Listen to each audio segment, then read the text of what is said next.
Good morning all, and I just wanted to actually to follow on from a video that I put up recently, really. It was to do with the Irish immigration, illegal migration, and the migration problem as a whole.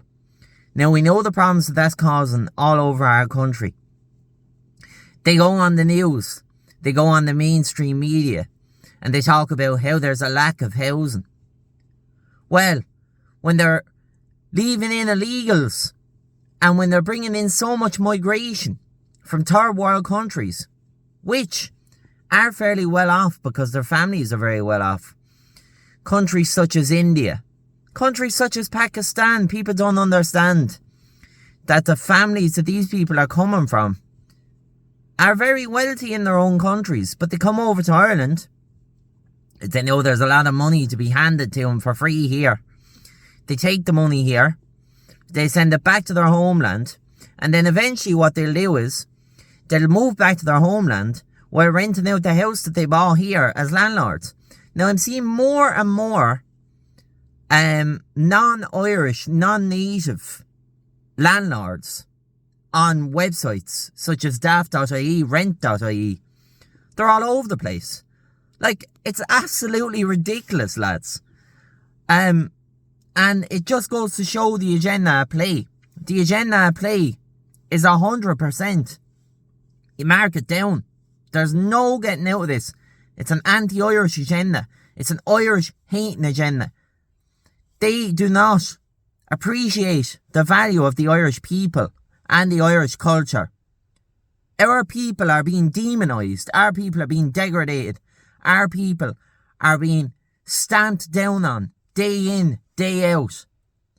Our own Irish are left struggling for services, struggling for hospital appointments, struggling to get a house, struggling to get by daily, struggling to pay for their shopping, struggling even to pay for petrol for their cars. Saving Irish, if us Irish were driving, petrol prices through the roof.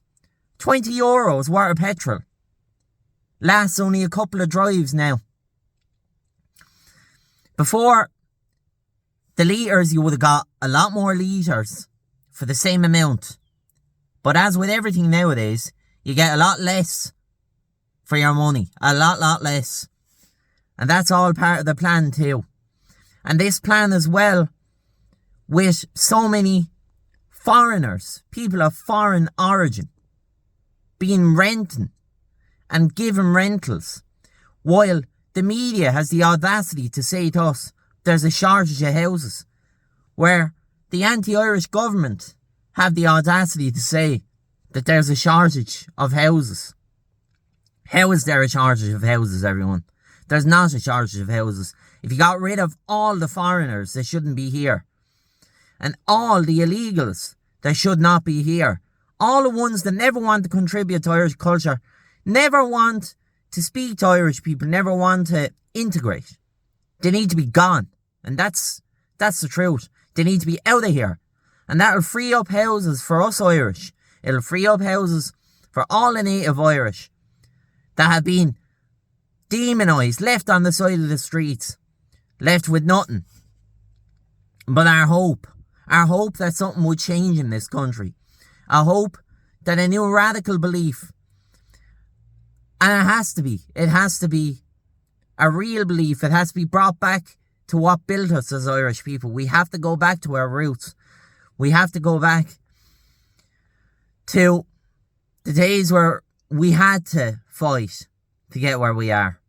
And we're going to have to do that again, everyone. We're going to have to fight. And that's the reality, because there's no other option out of this. Like, look at the likes of Jim O'Callaghan, that housing minister. Now, the former housing minister was Dara O'Brien. And he was a horrible anti-Irish agendanised man. He literally was at council housing meetings and council show-offs, literally, like, they'll have their little PR, they'll have their little public relations events, you know what I mean? And they'll have them up on the media, They'll have them up on the likes of RTE, Virgin Media, the Irish Times, the Independent. They'll have these articles up about new houses being built, housing schemes such as TIWA. And then you'll have these so-called Irish housing ministers outside these housing estates with foreigners, Indians, Pakistanis, Vietnamese. Somalians is the new thing as well in this country. Have you noticed how many Somalians are now present all around us? What do these people contribute? What? And they still complain when they're here. You know, they all look miserable going around. And they're getting brand new phones the minute they come off the plane or off the boat. Mostly off planes though, because the Irish government, do you know what the Irish government do? So-called Irish government anyway. Well, the EU government. What the Irish government do is they pay for flights for these people to bring them over. Charter flights, right? And they give them a lap of luxury. The minute they touch down on Irish soil, they're looked after. They're put in a hotel room first. Maybe an iPass centre. And then they're told, they'll only have to wait a couple of weeks. Month, 2 months at most. And a council house or a private rental will be waiting for them.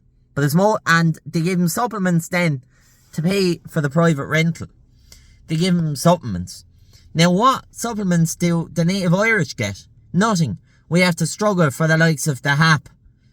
We have to struggle for the likes of, you remember, there's the HAP, the household assistance payment. And then you also had the rent supplement. Now, HAP is kind of after replacing that.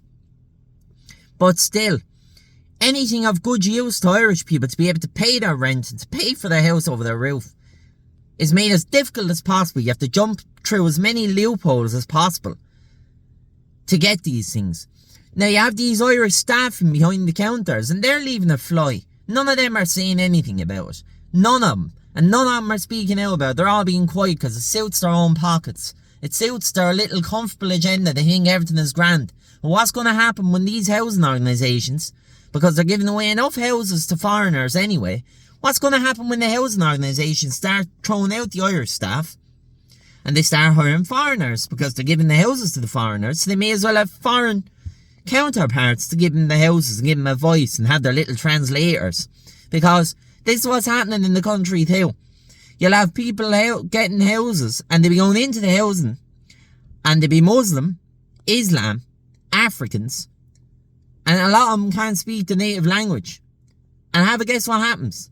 An interpreter comes in for them to help them with their little appointment. And the Irish staff then is behind the desk and they treat them all nice, all helpful, make excuses for them the whole time, treat them like children, even though they're grown adults. And most of them are of a higher weight threshold, the invaders that we're getting. Especially the female range of the Africans, you know what I mean? They're of the higher weight threshold. And, you know, we were told for years that these people, you know, in school, when we were younger, all through the time, that these people were struggling. They were starving. But yet, anytime, it doesn't matter what town or city you're in Ireland now, you'll see these people strolling over the bridge, big bags of shopping, huge big bags, and they get to shop. They shop mostly in the likes of Dunnes Stores, Super Value. Depending on what part of the country you're in, they'll be shopping in Marks and Spencer. High-end shopping for these people. And they'll be going around at 12 o'clock in the day, 2 o'clock in the day. Nothing. Not a job between them. Another brain cell to go with it. Or even anything of use to this country. So what we need to do, everyone, I will finish out on this. What we need to do is realise that there's a true problem all around us. And more people need to speak out against it. More people need to say what exactly is going on. And don't be ashamed to say what these groups are and what they look like and what they contribute and what kind of brain cells they have. Don't be ashamed to say it. Because the truth will set us free. And Ireland must be free. Chucky Air Law, everyone. Erin Gabra. Subscribe if you wanted to the channel. Thank you. the Irish Rebels movement.